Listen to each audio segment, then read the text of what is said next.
Sir Malavalli to ನಾಟ್ highway Mysuru highway ರೋಡಿಂದ just ಕೇವಲ ಒಂದು 20 ಮೀಟ್ರ್ ಒಳಗಡೆ ಅಷ್ಟೇ. 1 ಎಕರೆ ಬಂದಿರುವಂಥ ಜಾಗ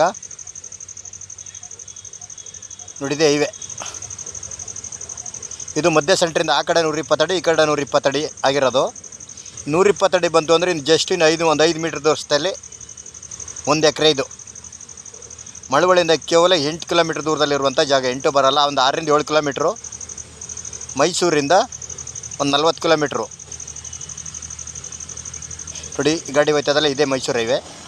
ಒಂದು ರೆಸಾರ್ಟ್ ಮಾಡಬೇಕಾಗಲಿ, ತೋಟ ಮಾಡಬೇಕಾಗಲಿ, ಒಂದು ಹೋಟ್ಲು ಮಾಡಬೇಕಾಗಲಿ, ಒಳ್ಳೆ ಜಾಗ ನೋಡಿ. ಇದೇ ಮೈಸೂರು ಹೈವೇ. ಮಧ್ಯ ಸೆಂಟ್ರಿಂದ 120 ಅಡಿ, ಆ ಕಡೆ 100, ಈ ಕಡೆ 120. ಈ ಕಡೆ ಲ್ಯಾಂಡ್ ಕಡೆ ತೋರಿಸ್ತೀನಿ. ಈ ಲ್ಯಾಂಡ್ಗಿನ ಹೆಚ್ಚು ಕಮ್ಮಿ ಒಂದು 200-300 ಅಡಿ ಐತೆ. ಇದೇ ಲ್ಯಾಂಡು, ನೀಲಗಿರಿರಂಥ ಲ್ಯಾಂಡು. ಈ ರೋಡ್ಗೆ ಒಳ್ಳೆ ವಾಸ್ತುಕೋಸ್ಕರನೇ ಐತೆ. ಒಂದು ರೆಸಾರ್ಟ್ ಮಾಡಬೇಕು, ಒಂದು ತೋಟ ಮಾಡಬೇಕು, ಒಂದು ಏನಾರ ಕಮರ್ಷಿಯಲ್ ಜಾಗ ಮಾಡಬೇಕಾದ್ರೆ ಒಳ್ಳೆ ಜಾಗ. ಈ ರೋಡ್ಗೆ ಹೆಚ್ಚು ಕಮ್ಮಿ ಒಂದು 250ರಿಂದ 300 ಅಡಿ ಬರ್ತದೆ. 300-350 ಅಡಿ ಬರ್ತಾವೆ ಈ ರೋಡ್ಗೆ. ಇದು ಊರಿಂದ ಊರಿಗೆ ಕನೆಕ್ಟ್ ಆಗಿರುವಂಥ ಜಾಗ. ಇವರು ಕುಂಟೆ 3.25 ಲಕ್ಷ ಹೇಳ್ತಿದ್ದಾರೆ. ಕೂತ್ಕೊಂಡ್ರೆ ಹೆಚ್ಚು ಕಮ್ಮಿ ನೆಗೋಷಿಯಬಲ್ ಆಗುತ್ತಾ. ಈ ರಸ್ತೆಗೆ ಹೆಚ್ಚು ಕಮ್ಮಿ ಒಂದು 300-350 ಅಡಿ ಐತೆ ಈ ರಸ್ತೆಗೆ. ಒಂದೇ ಎಕರೆ ಇರುವಂಥ ಜಾಗ, ವಾಸ್ತುಕೋಸ್ಕರನೇ ಐತೆ. ರೆಸಾರ್ಟ್ ಮಾಡೋಕ್ಕಂತೂ ತುಂಬ ಚೆನ್ನಾಗಿದೆ, ತೋಟ ಮಾಡೋಕ್ಕೂ ತುಂಬ ಚೆನ್ನಾಗೈತೆ. ನಾಳೆ ದಿವಸದಲ್ಲಿ ಏನಾರ ಮಾಡಬೇಕು ಅಂದ್ರೆ ಮುಂದ್ಗಡೆ ಫ್ರಂಟ್ಗೆಲ್ಲ 10 ಲಕ್ಷ 12 ಲಕ್ಷ ನಡೀತೈತೆ ಕುಂಟೆ.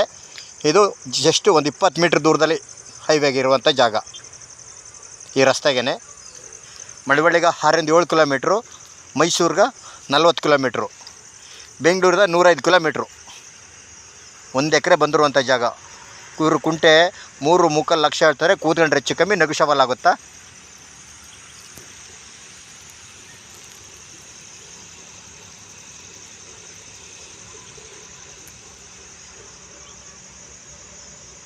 ಲೀಗಲ್ ಡಾಕ್ಯುಮೆಂಟು ಜನರಲ್ಲು ಡೈರೆಕ್ಟ್ ರಿಜಿಸ್ಟ್ರೇಷನ್ಗೆ ಐತೆ.